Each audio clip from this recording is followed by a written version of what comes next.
নিজেকে সুখী দেখানো খুব সহজ, তাই মানুষ তার চোখ, মুখ, কাজ, লেখা এবং বাস্তবে কিংবা ভার্চুয়াল সব কিছুতে নিজেকে ফ্লেক্সিবল দেখায়, স্ট্রং দেখায় এবং সবাই এটাই দেখে।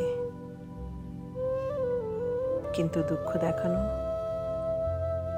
অনেক কঠিন, দুঃখ জানানোও কঠিন।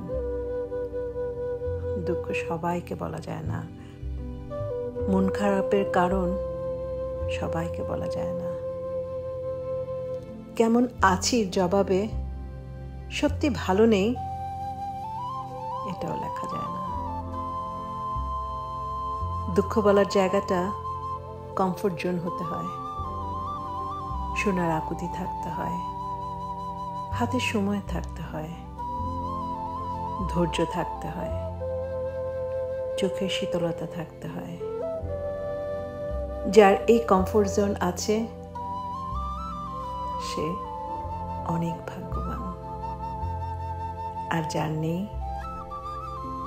সে মূলত একা, ভীষণ একা, ভীষণ ভীষণ একা।